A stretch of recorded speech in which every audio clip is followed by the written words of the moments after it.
You don't have to be a rocket scientist. You don't have to be some really smart person. The more you know, the better you're going to be with diabetes. And so getting your continuous glucose values tells you what you need to do. You're the one living with the disease.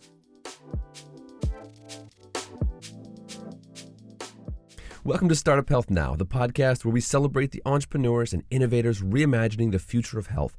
I'm your host, Logan Plaster. If you've followed Startup Health at all recently, you would have seen headlines about our new Type 1 Diabetes Moonshot. To recap, we've launched an initiative designed to speed up innovation around Type 1 diabetes by bringing together a cross-disciplinary team of investors, entrepreneurs, philanthropists, researchers, and other experts. At the heart of the effort is an impact board, basically our T1D dream team, which brings together the top minds in the field for collaborative working sessions. We wanted to take some time on this podcast to introduce you to some of the inspiring folks on this board and then invite you to get involved. On this episode, you'll meet Claudia Graham, former executive at Dexcom, the company that revolutionized the continuous glucose monitor. She served as VP of Marketing over there and SVP of Global Access. Now she's putting her decades of experience at Dexcom and 40 years as someone suffering from type 1 diabetes to work as an advisor and an investor. I caught up with Claudia over Zoom at her home in Idaho to learn more about the opportunities and challenges that she sees in the type 1 diabetes moonshot and how she thinks about leaving a legacy for the next generation. A quick note, if you're an entrepreneur or an investor, or really anyone passionate about innovating in type 1 diabetes, we want to hear from you. Just email t1d@startuphealth.com. We'd love to connect. Now, on to the interview with Claudia Graham. I'm so glad we could connect, and I'm so excited that you're a part of this initiative. But you're so nice to say that. I'm thrilled to be part of it. I've been reading up and, listen, we got to give it a shot if we can make a difference. Yeah. All right. So why do you care about type 1 diabetes? I've had it for well over 40 years. And, and I've been working professionally in the field for probably 30 plus. So it's a disease that is complex. And, it's kind of like the more you know, the better you're going to be. Mm-hmm. And I'm afraid that doesn't bode well for health equality. Right? Yeah, if you've got all the right access and all the right education, the right doctors, you're going to be fine. But there's so many people that don't have that. So it's a disease that I think can be modified and have you can have a huge impact on it. Yeah. How have you seen treatment and care improve over the 30 years that you've had? Well, I've had diabetes now, probably 43 years at least. Oh, you've been working in this space for 30 years, yes, right? Yes. For over 30 years. When I they used to just have urine testing for glucose, and then we went to blood glucose testing, and then insulin pumps came out. And I got involved in the mid-90s, and I was working on some type 2 drugs. But then I started working for a pump company at the time in the late 90s called MiniMed. And we made insulin pumps, very, good company. And we also started the first continuous glucose sensor. So we've gone from kind of nothing from the dark ages and then all the way to where we are today, which is the hybrid automated insulin pumps that talk to continuous glucose sensors. So I was at MiniMed for a while, probably 12 years or so, with maybe 10, I don't know. And Medtronic bought us. And then I went to Dexcom, which was a very small company that was focused just on glucose sensing. Okay. And I stayed there until I retired. And here's the deal. It's all about your blood glucose. And once someone knows where their blood glucose is, then you decide how much insulin or what kind of medications or what your diet is. So it's been a fun challenge. The technology has really evolved, but it's really been more interesting to watch the patients and the doctors because they're the ones that are benefiting so much. The technology is moving quickly, but what it's meant to the patients. When you say watch them, what do you mean? Well, this is an interesting thing. So for example, when we first came out with our continuous glucose sensors, 1999, 2000, people didn't embrace them. They weren't really user friendly. They weren't as accurate as they are today. But then let's say, fast forward another 10 years, now we're 2008. and the devices are getting, really accurate. And we've been able to show, the medical community has been able to show it really works. We had issues with a lot of physicians who thought that it was too much information for a patient to see. Why should they see their continual blood sugars? And the doctor said, well, that's too much information. They're doing fine with just checking themselves 3 times a day. Now, you see, that's like, seeing a movie and seeing 3 minutes of a 24-hour movie. Yeah. And you don't know where you are. So the continuous glucose sensor was an eye-opener. But we met a lot of resistance, surprisingly, from practitioners. Now there's other areas of health that have had the same pushback where, okay, you can overload patients with data and you do need doctors to be a filter at some point. So what made type 1 different in that regard? Excellent question. It's like you've done this before, I think, Logan, because that's an excellent question. Here's the deal. There's probably no other disease in the world that requires as much self-management as diabetes. And so I go back to that first thing I said, which is the more you know, you don't have to be a rocket scientist. You don't have to be some really smart person. The more you know, the better you're going to be with diabetes. And so getting your continuous glucose values tells you what you need to do. You're the one living with the disease, not some nurse practitioner that you see 20 minutes twice a year. You see what I mean? So the reason I think it's been so important is it's enabled the patients, and that's a feeble saying, but there's nothing more true in diabetes than empowering patients to take care of themselves, and that's what we see. It's understanding what they're doing. How would you describe generally the work you did at Dexcom, and what are you most proud of from that period? Yeah, I think ushering in continuous glucose monitors and, the hybrid closed loop systems. What I was tasked with, I ran marketing and product development along the way at MiniMed and Dexcom. But the thing that most interested me was I was over what we call kind of access. So how do we get the payers? We started domestically in the US. How do we get them to cover it? And that included government as well as commercial payers.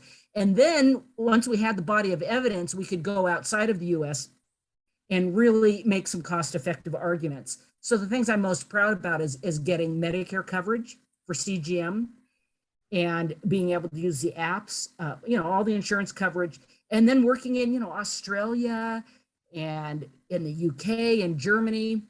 And it was, the more advanced countries, of course, that started first, but now we've got, there's no doubt that this technology is not a help. And there's no doubt that it is cost effective for the right population. So, yeah. A big reason why we launched this type 1 diabetes moonshot and created this impact board, of which you are an esteemed member, is this idea of lowering the barriers between institutions to speed up commercialization, to research to commercialization, to connect founders to startups, et cetera.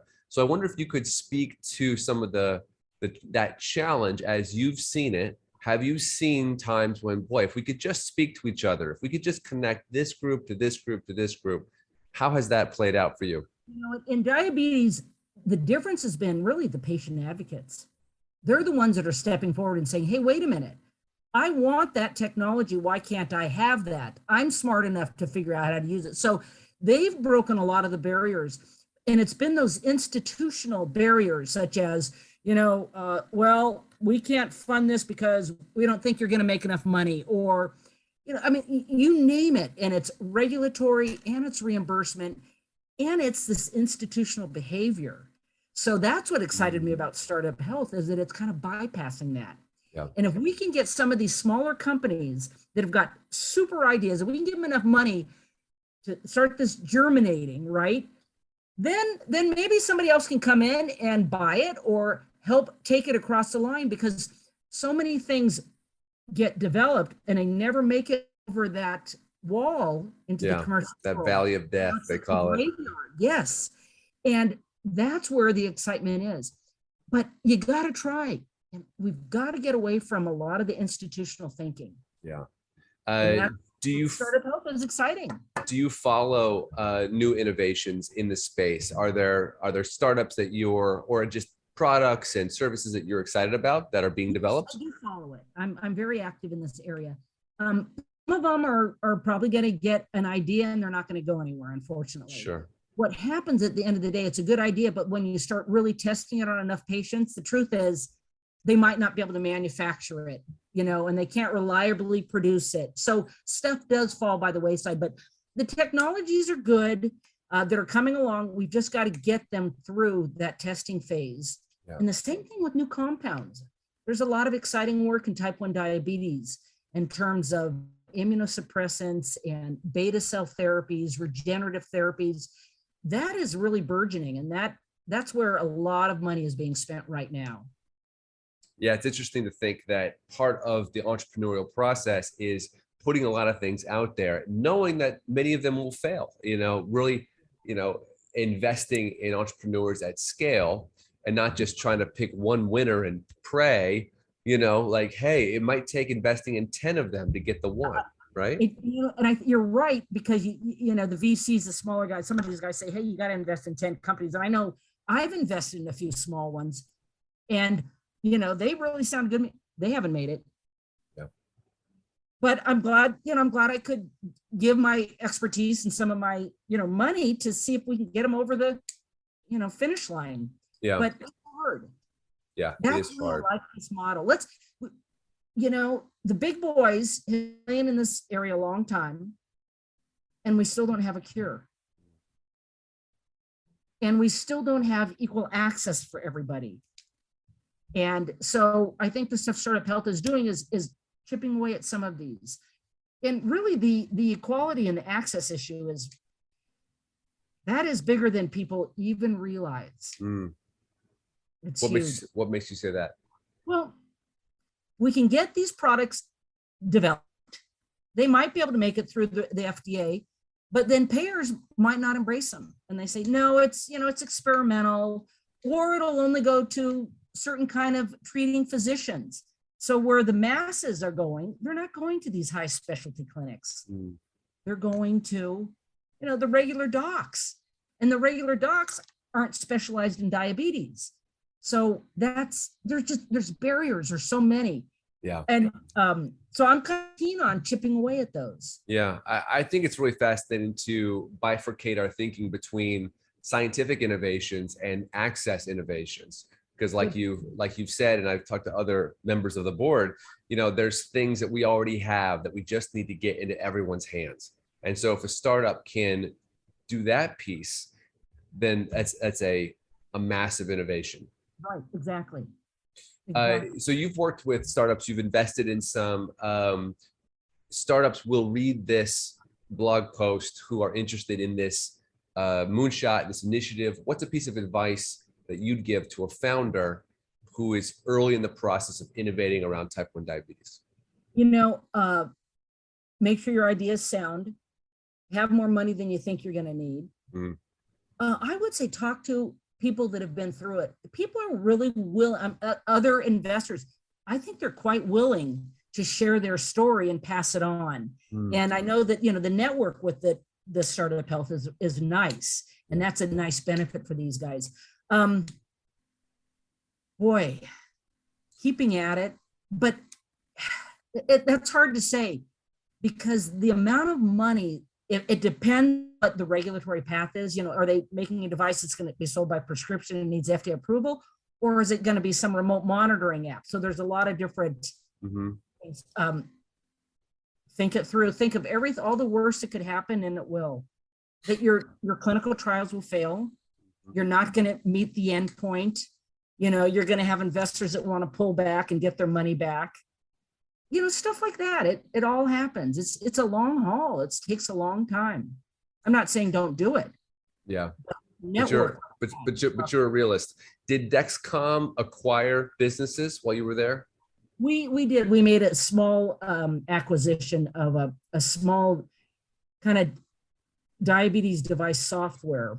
And, once we got it, I think it was really great. But then did it stand up to the robustness that the platform really needed, and that our business was growing so quickly. So I think we ended up having to put, what we invested in it just went by the wayside. We ended up having to, put of our own people, our own money, our own. You might as well build it yourself. at the end of the day.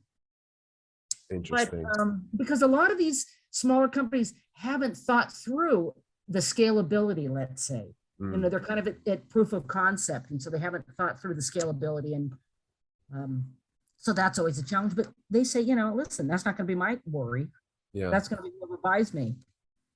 So that's your advice for founders. What about a sort of everyday health investor who says, you know what, maybe I want to be an impact investor. Maybe I want to put my money behind a portfolio of targeted startups. What would be your message to an investor? Do the things that are most meaningful to you. Do your homework to find out where you think you can have the biggest impact. If I'm an investor, am I doing it because I really want to get an ROI on my money? A lot of people don't anymore. I mean, they want to, you know, they've made their money. They don't need more money. They want to have an impact. So I like the idea of impact investing. I like that. You know, you can't take it with you. And there are so many vehicles to make a meaningful, impactful investment. Research some of that. That's kind of what's exciting to me now. Yeah. Is, you know, how do you put your money out there so it's really going to be put to good use? You said what, you retired recently from Dexcom? I retired from Dexcom 3 years ago, actually. Okay. Yeah. Well, Claudia, those are the questions I have. That's it. Thank you so much for including me. Yeah, no, it's inspiring stuff. Okay, Logan, thanks a lot. Okay, thank you. Have a great day. Thanks for listening to Startup Health Now. Startup Health invests in health transformers around the world who are dedicated to achieving audacious health moonshots. If you want to learn how you can join this community of entrepreneurs, or if you want to connect with one of our 400 companies, go to startuphealth.com. If you'd like to learn how you can invest in our Health Moonshot Impact Fund, go to healthmoonshots.com. Thanks for listening to Startup Health Now. We'll be back again with another episode next week.